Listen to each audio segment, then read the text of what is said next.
So guys, eto na nga po. So ang daming nakikita ko no na nag-search kayo sa Facebook no. Kala nyo hindi ko nakikita. Mircel Santos Jose issue Toto 30 Denise at Mac Jim Lawrence no. So eto na nga guys, maghaharap na kami ni Mac Jim. Kung ano ba talagang nangyari kasi nga dahil daw kay Mac Jim na bad trip ako sa mga bata at binan ko sila sa salon ko. So okay na kami, nag-usap kami, nagkaroon kami ng misunderstanding. Ngayon, i-interviewin natin siya. Tol, papakilala ko nga po pala sa inyo si classmate. Yan. Tol, ano ba nangyari, Tol? Hindi, ano yung tunay na naging, nung nandun ka talaga na nag-video sila? Anong tema nila nun? Saan sila galing? Galing court lang. Tsaka hindi ko naman, intention na wala akong bad intention nun. Oo. Sige tol, magpaliwanag ka kasi ang daming nadawit sa issue na to eh na siyempre tapos nagkaroon pa tayo ng vlog na parang Marcel and Mac Jim issue. Hindi po sabihin mo hindi totoo yun. Wala yun. Lahat misunderstanding na wala rin akong alam. Kasi may nag-PM na nga sa akin na buray na yun. Kasi nga ganun. Mga fans kasi mga supporters po ng Malistras Angels.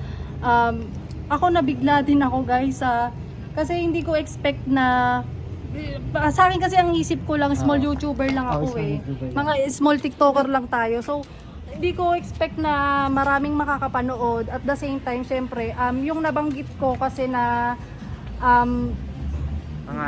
pangalan na surname magkaano sila, which magkaparehas lang sila, which is hindi po sila Sir Larry Marasigan, ulitin ko po, at si Sir Ponsing Marasigan. As hindi, wala po sila sa issue namin guys.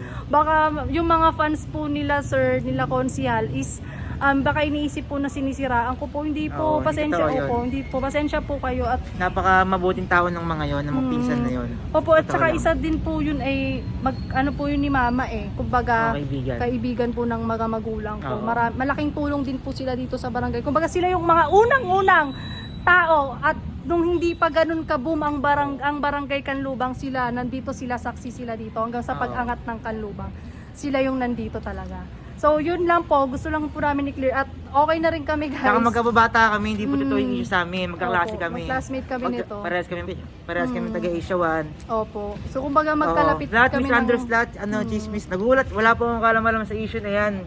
Kasi nabura ko na naman yung video na yun, nakaraan pa, ngayon lang pumutok, pinatawag. Tapos nadamay pa yung dalawang wala naman talaga kasi silang kinalaman. Siyempre ang takot ko din, kumbaga ang dami din nag-PPM sa akin na mga uy, madedemanda ka, ganyan. Kasi nga, nabanggit mo sila, hindi naman totoo yung sinasabi mo, cyber libel. Siyempre natakot po ako kasi, kumbaga, simpleng tao lang po ako kumbaga, wala rin akong power. Na po kami dalawa ngayon, magka-public apology kami sa inyong lahat. Pasensya na po, sorry po. Sorry po talaga. Opo. Lahat po yun, misunderstanding lang. Kumbaga yung na-post ko, katuwaan lang. Kumbaga tinag ko siya kasi nga, kumbaga yung mga bataan niya, parang tropa-tropa lang kasi tropa kami nito Kumbaga, iba yung perspective niya. Yung perspective niya, masaya.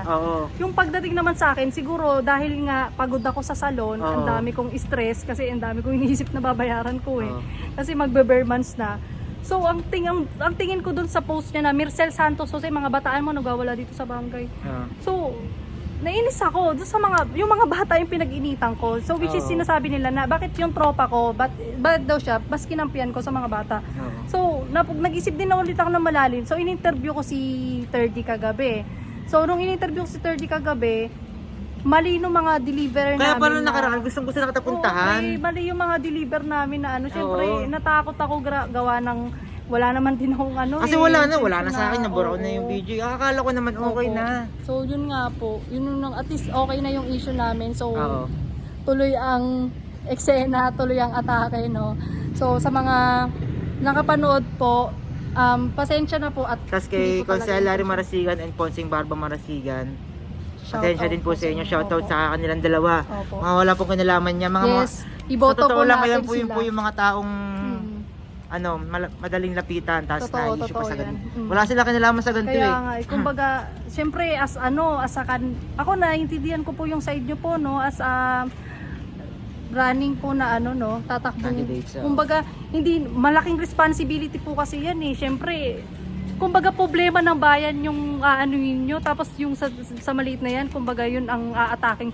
Yun nga yung parang nasaktan din ako sa ginawa ko na, shucks, sabi kong ganun, wrong move. Hindi ko naman kasi napaload yung video, yung ko na rin mapanood. Oo, sabi ko wrong move. Kumbaga sabi ko, sabi ko ganun, may naapakan akong tao na, malaking tao na, sabi ko, di ko alam gagawin ko kanina, sobrang, na ano ako, kumbaga kinilir ko rin yung isip ko na kailangan kong humingi ng pasensya, kailangan kong iklaro sa mga tao na hindi po sila yung binabanggit ko dun sa issue dahil nga magka-surname po sila, which is hindi naman po talaga silang magkalapit na ano talaga, di ba? So, ayun po guys, okay na po kami ni Mac.